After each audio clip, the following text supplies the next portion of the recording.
नमस्कार, Indian news में आपका स्वागत है।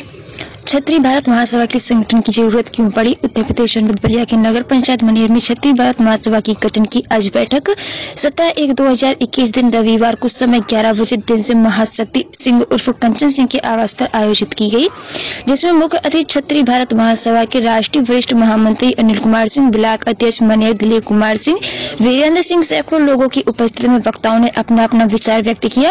उक्त अवसर पर समाजवादी पार्टी के युवा नेता व ब्लॉक प्रमुख के प्रत्याशी एवं गरीबों के मसीहा नौजवानों का धड़कन संकल्प सिंह ने संगठन के बारे में विस्तार पूर्वक बताया तथा महाशक्ति सिंह उर्फ कंचन जी ने भी संगठन के बारे में एकत्रित होकर गरीब मजलूम लोगों की मदद करने, क्षत्रिय समाज को रोजगार कर अपनी ताकत बढ़ाने की बात बताई। उक्त अवसर पर महाशक्ति सिंह उर्फ कंचन जी ने KM TV लाइव के उत्तर प्रदेश प्रभारी एजाज अहमद सिद्दीकी को माला पहनाकर स्वागत किया। आदरणीय वीरेंद्र राय जी सभा की अध्यक्षता कर रहे एवं इस सभा के आयोजनकर्ता परम आदरणीय बड़े पिताजी, सभा में मौजूद अखिल क्षत्रिय भारत महासभा के राष्ट्रीय वरिष्ठ महामंत्री आदरणीय अनिल सिंह जी, आदरणीय आनंद प्रकाश सिंह जी, आदरणीय मैनेजर सिंह जी, आदरणीय रणवीर सिंह जी, आदरणीय मृत्युंजय सिंह जी, आदरणीय ब्रिजमोहन सिंह जी, आदरणीय धीरज सिंह जी, आदरणीय वीरेंद्र सिंह जी एवं यहाँ पर हमारे प्रांत में मौजूद सभी बड़े बुजुर्ग, चाचा लोग, बाबा लोग, भाई लोग, सबसे छोटा होने के नाते, इस परिवार से नाता रखने के नाते मैं आप सब लोगों को शीश झुकाकर नमन करता हूँ। आप सब लोगों की उपस्थिति को प्रणाम करता हूँ। सभा में मौजूद प्रिंट और इलेक्ट्रॉनिक मीडिया के साथियों का भी मैं बहुत बहुत अभिनंदन करता हूँ। पूर्व के वक्ताओं से अपनी बात को जोड़ते हुए, चूंकि मैं सबसे छोटा हूं, अगर मैं कुछ गलत बोल जाऊं तो आग्रह करूंगा यहाँ पर बैठे सब लोग मुझे माफ करने की भी आप कृपा करेंगे।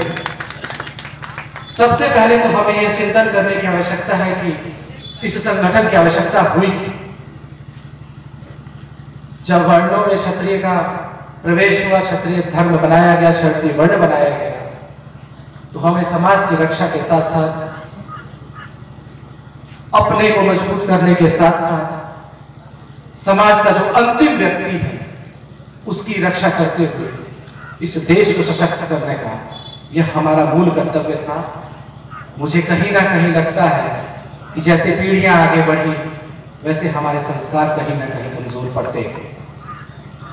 यहां पर बैठे तमाम बड़े बुजुर्गों से और मुख्यतः नौजवानों से मैं पूछना चाहता हूं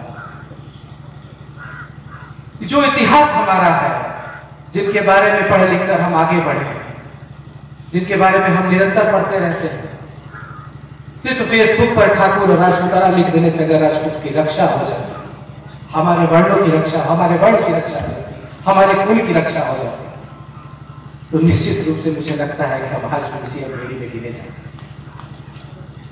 मैं आज भी नहीं मानता हूं कि हम कहीं से कमजोर हैं, मगर कहीं ना कहीं हमारे संस्कारों में, कहीं ना कहीं हमारे कर्तव्यों में, हमारी कर्मठता में, हमारी सोच में निरंतर गिरावट आती गई और यह कारण है कि आज यह परिवेश बन बैठा है जिसमें हमें भी एक संगठन के प्रति संगठन बनाकर आपसी जुड़ा हो सकता है, उसका उत्थान कैसे हो, हमारा व्यक्तिगत उत्थान के साथ साथ हमारे प्रांत का उत्थान कैसे हो, महिलाओं का उत्थान कैसे हो, हमारे यहाँ के प्रत्येक नागरिक का उत्थान कैसे हो, इस पर अगर हम गंभीरता से चिंतन करेंगे तो मुझे लगता है कि यह जो संगठन बना है उसका उद्देश्य भी पूरा होगा और एक जो सशक्त भारत की नींव तमाम राजनीतिक दल और नेता लेकर चल रहे हैं उसमें हम भी योगदान दे पाएंगे।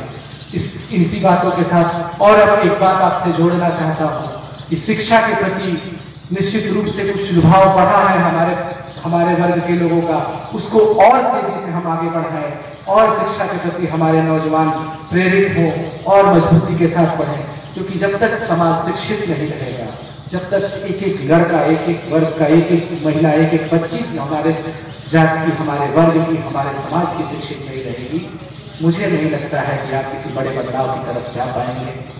आप सब लोगों ने इस संगठन में मुझे निमंत्रित, संगठन की सभा में निमंत्रित किया, चूंकि यह मेरे ही परिवार के परिवार पे हो रहा है, आदरणीय बड़े पिताजी के नेतृत्व में यह कार्यक्रम हो रहा है, तो मेरी यह जिम्मेदारी भी बनती है कि आप सब लोगों का इस धरती पर बाबा परशुराम के प्रांगण में सबसे पहले तो जो भी बाहर से आए हुए प्रतिनिधिगण हैं, संगठन के पदाधिकारी हैं, आप सब लोगों का बहुत बहुत अभिनंदन करता हूँ। पूरे मनियर की तरफ से मैं अभिनंदन संगठन को मजबूती देने की सफल प्रयास किए, मैं इसके लिए आप लोगों को बधाई देना चाहता हूं और छोटे होने के नाते आप सब लोगों को प्रणाम भी करना चाहता हूं।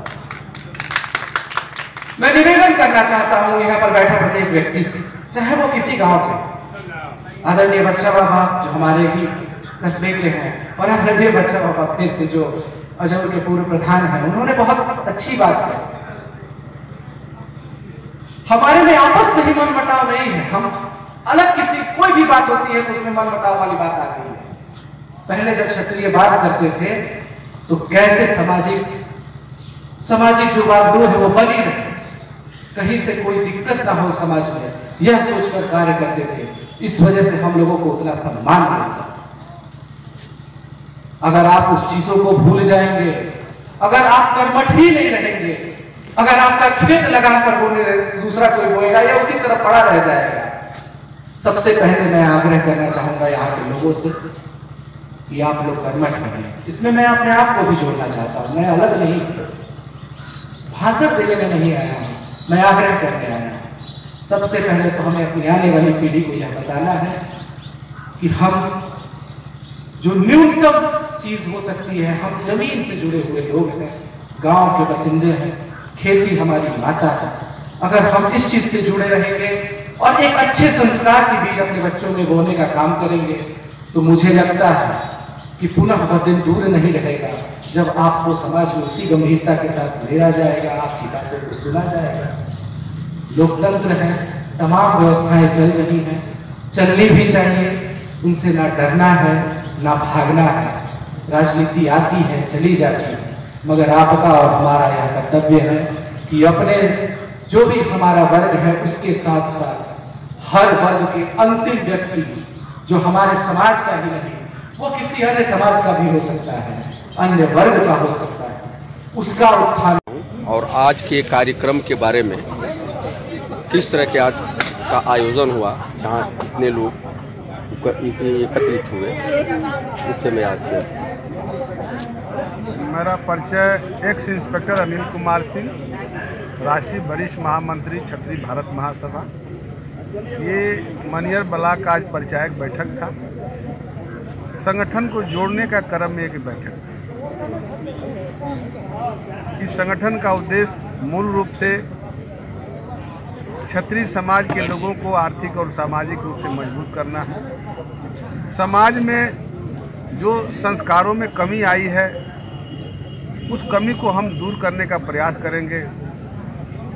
और क्षत्रिय लोग शुरू से ही, चाहे देश की सेवा हो या समाज की सेवा हो या किसी जाति की भी सेवा हो या रक्षा हो, क्षत्रिय समाज के लोग करते आए। धीरे धीरे परिस्थितियां बदलते जा रही है। क्षत्रिय समाज के लोग जब कमज़ोर होते जा रहे हैं तो हम कहीं अन्याय भी हो रहा है लेकिन हम बोल नहीं पाते।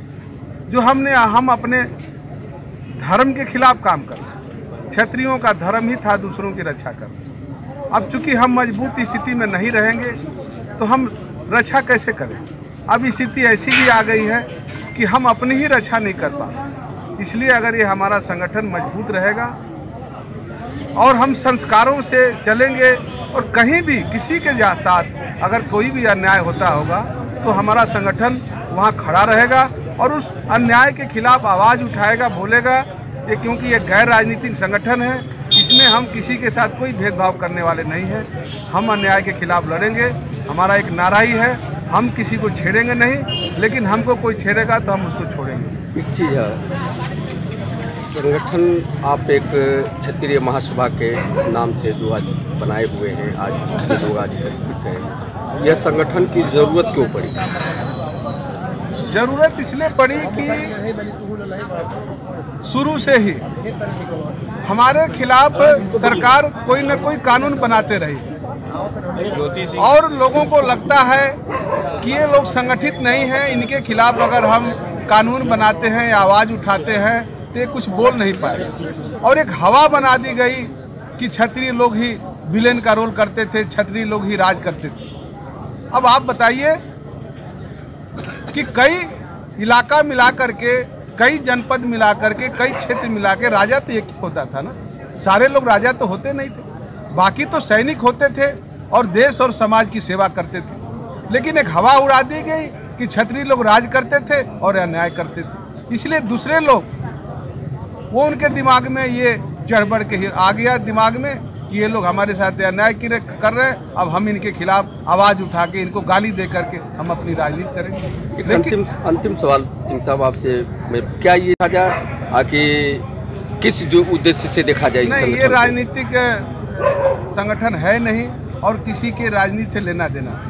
हम संगठित होकर के कहीं भी अन्याय होगा तो हम उसके खिलाफ लड़ेंगे। फिर आप जब राजनीति में नहीं रहेंगे फिर लोगों की मदद कैसे करेंगे आप? एक मदद की बात आप जो कर रहे हैं कि मैं दबे कुचले समाज के लोगों को न्याय देने का काम करूंगा, तो मैं अपने समझ से ये तो है कि आप जबरदस्ती कितने देर तक लोगों को न्याय दे सकते हैं जब तक किसी पद पर आप नहीं रहेंगे? वो तो है, वो हम किसी पद पर नहीं रहेंगे, लेकिन एक कानून भी तो है। ये चीज़ आपको खुलकर आना पड़ेगा मंच पर कि क्या आने वाले समय में आपका ये संगठन राजनीति से जुटेगा या नहीं? नहीं, ये राजनीति से नहीं जुटेगा। हम किसी पद पर नहीं रहेंगे, वो अलग विषय है, लेकिन इस देश का एक कानून तो है। अगर कानून तो ये नहीं कहता है कि किसी के खिलाफ काम करो, कानून में ये तो है ना कि कहीं अन्याय हो रहा है, कहीं गलत हो रहा है, तो चाहे सीआरपीसी आईपीसी की जो धाराएं बनी हैं तो गलत लोगों के खिलाफ बनी है ना। अब ये है कि कानून बना है, इसके बाद भी लोग जो है उसका मिसयूज करते हैं, हम उनके खिलाफ आवाज़ उठाएंगे, और जो कोई भी पॉलिटिकल पार्टी हमारा खिलाफ करेगी तो मैं उसका खिलाफ करूंगा। वो तो सही बात है। ये तो आज आपने साबित किया कि देश में आज हर बिरादरी के लोग अपने संगठन बना करके देश को मजबूत करने का काम करेंगे कि विघटन करने का काम करेंगे? नहीं, ये कुछ लोग हैं कि जो अपने राजनीतिक उद्देश्यों की पूर्ति के लिए संगठन बनाए, चाहे उससे समाज खत्म हो जाए, देश खत्म हो जाए, उसे उनको लेना देना नहीं। लेकिन अब जब समय आएगा और कभी परिस्थितियां बनेगी तो हम उनके खिलाफ आवाज़ उठाएंगे, ये आप गलत कर रहे हैं। देश ही नहीं रहा, समाज ही नहीं रहा तो हम रह के भी क्या करें? क्या मतलब है रहने? फिर अंग्रेज क्या बुरा थे? हम तो इसलिए देश में लोग अंग्रेजों के कोप भाजन का शिकार बने, अंग्रेजों से लड़े, शहीद हुए कि देश अपना होगा, एक अपनी संस्कृति होगी, अपनी एक भाषा होगा, हम आज़ादी से रह पाएंगे। इसलिए और उसी के खिलाफ अगर कोई काम करता है तो हम उसका भी विरोध करेंगे। जो बड़ी संगठन के माध्यम से जो आपने जवाब दिया, इसके लिए तहे दिल से मैं आपको धन्यवाद देता हूँ। धन्यवाद आपको। सब्सक्राइब करें इंडिया टॉप न्यूज चैनल और बेल आइकन दबाना ना भूलें। इंडिया टॉप न्यूज अपने क्षेत्र की खबरें सबसे पहले पाएं।